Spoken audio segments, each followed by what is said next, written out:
Ever heard of the club that is 10 years older than Ghana? Well, if you didn't, you just heard about that. That is the Ghana Club, established in 1947. Quite old, huh? Let's find out more about the Ghana Club. Hi, David. Welcome. You're welcome. Lovely to have you here. I mean, I'm privileged to be in the Ghana Club, 1947. Preserving the past and ensuring.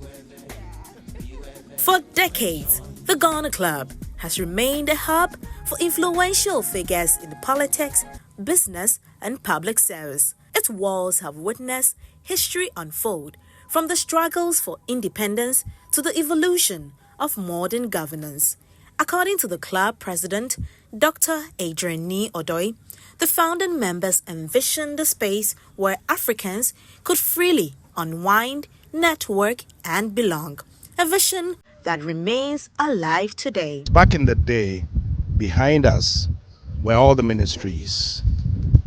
And we had the commercial district, the banks, Kingsway, UTC were all on that side. And after work, back in the 50s and before, after work, all the Ghanaians or Gold Coasters would have to leave the area. And on our right, where the mausoleum is, was a polo club. Just before that. Was it exactly that place, or yes, exactly where the Kwame Nkrumah declared independence? Yeah. So it was a polo club.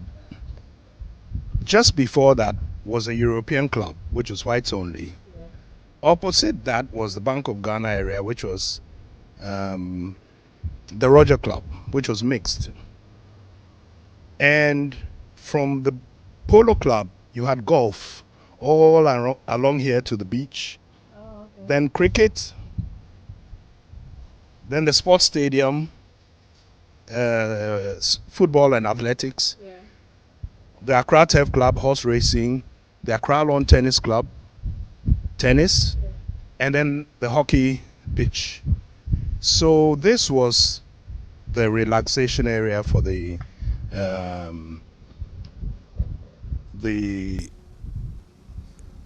members.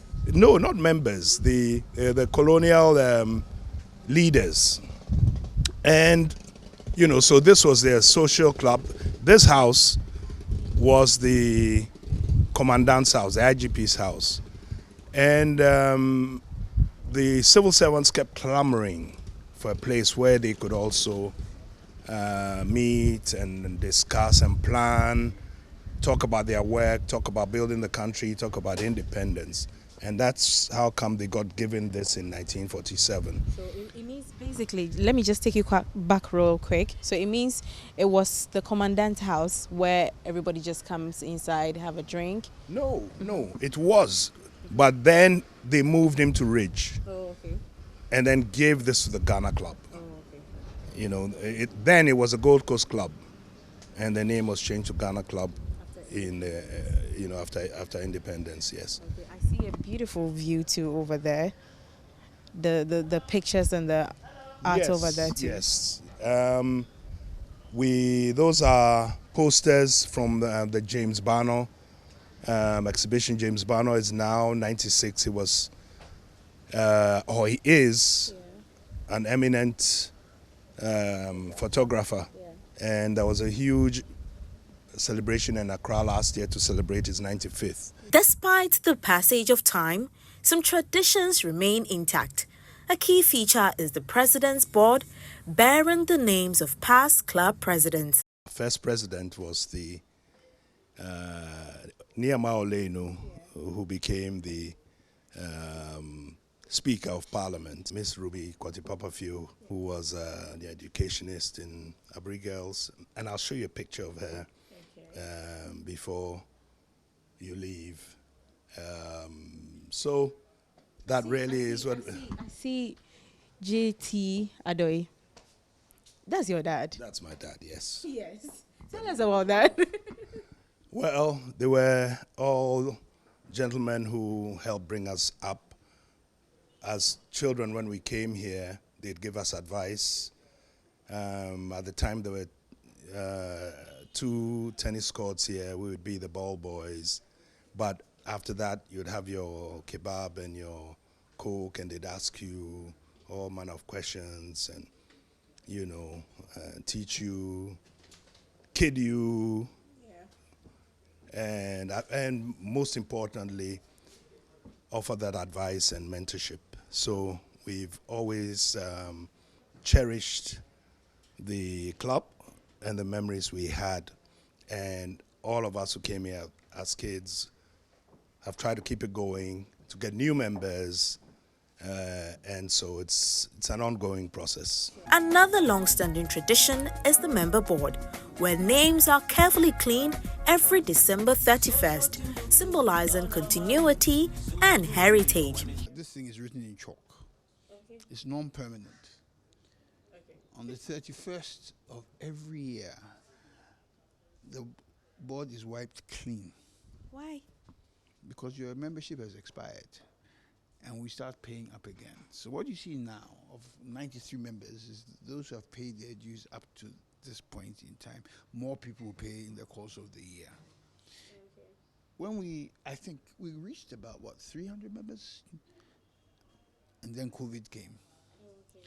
And it's taken a while to build up again. But every year we come, clean the board, pay up, and members join.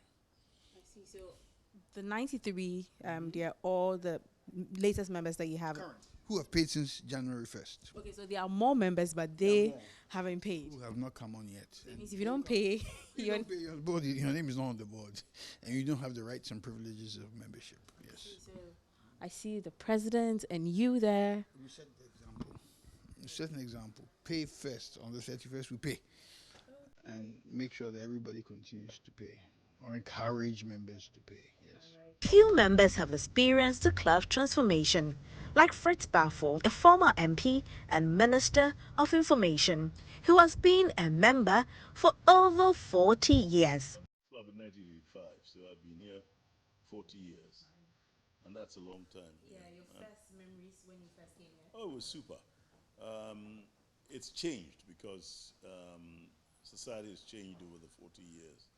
When I came into the club in 1985, it was almost an adjunct of the civil service, because at that time, most of the permanent secretaries and the senior civil servants came here. And at that time, the country was run by civil servants, because the economy was very highly regulated. So if you were a businessman and you wanted an import license or an export license, you had to go to the ministries. And sometimes when you realized that you couldn't get to see the people who could help you, you realized they would be here, so you'd come here. And so many of those businessmen and entrepreneurs joined the club. So this was a brilliant place to be, and you had a lot of academics, you had a lot of people who later became top politicians. You had bankers and diplomats, because it had been part of the progression of the Gold Coast to Ghana. Because in 1957, when Ghana became independent, this became the Ghana Club.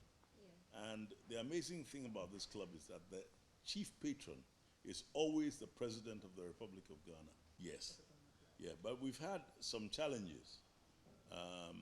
There was over the last few years, there have been some developments around the club which threaten the very existence of the club. So members and advocates have been fighting to retain the club because they wanted to break it down. A club is a club, and it has rules and regulations. Yeah. If you want to be a member of the club, you come and you have to know someone so that you can be recommended. And then you'll go through a process, a vetting process. And if they find you fit, you'll come in. So right now, the club is open to all strands of people from in the country. But what are some of the community engagements the Ghana Club has been involved in? We have exhibitions. We've had several photo and art exhibitions here. end of the last Friday of every month, we have a choral concert. We have musical concerts, and we have parties, and we do charity events. A few months ago, around Christmas, we had a charity event for street children. It was a huge success. We had 250 children from Osu and Jamestown, and they had a wonderful and rollicking time here. And the club does everything that a proper social club should do. Apart from the fact that a lot of people come in and bend their elbows and enjoy themselves and tell jokes and everything. But it's open to both men and women. However, times have changed. Comparing the club's early years to today, Fritz Balfour believes modernization has reshaped its dynamics. The society than the facilities, because we want to maintain the club as it was. It is one of the old buildings which was built in the early 1910s, 1920s.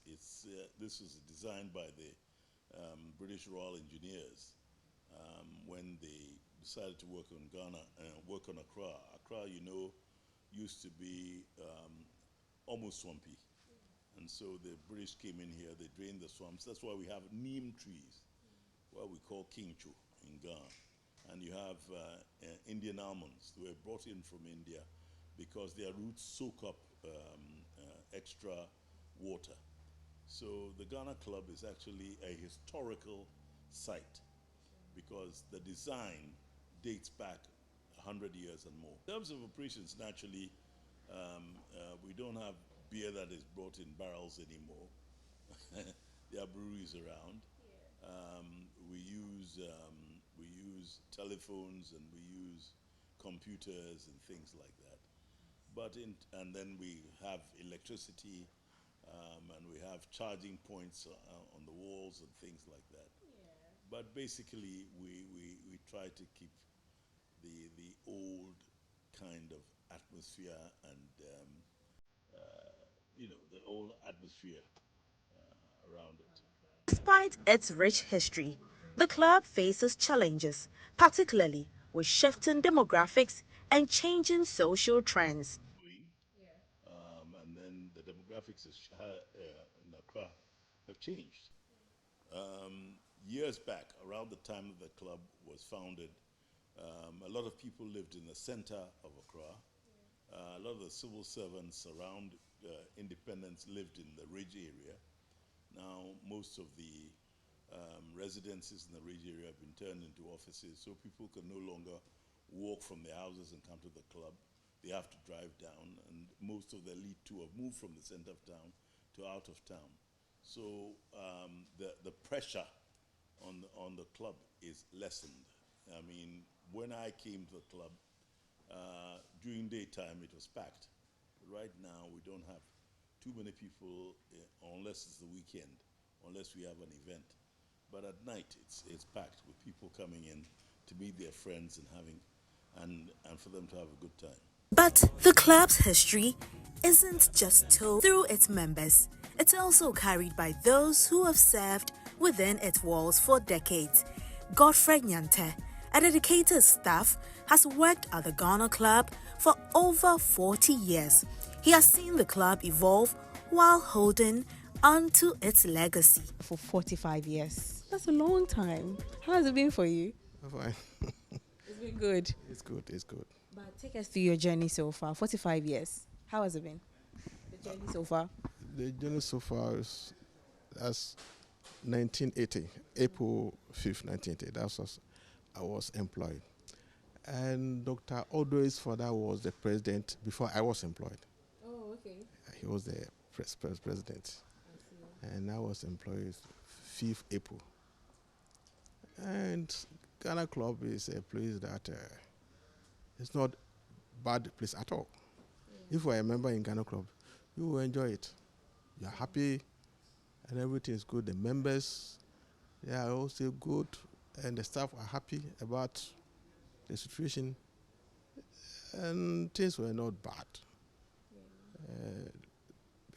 It's usually rare to get to talk to people who have been in a particular place for that long. So what has been your secret for all these years? You see, well, all the members that I met, they're all good and nice. I don't know whether it's my character, I don't know. But they are all nice to me. And I don't know how to say it because the situation wasn't bad for me at all. Yeah. And I married even from this place. My children were also born here. And for Ghana Club, it has made me very proud. From the Gold Coast to Ghana, this club has remained a pillar of tradition and excellence for over 7 decades. Proof that history isn't just found in the books. Sometimes it's the places we gather.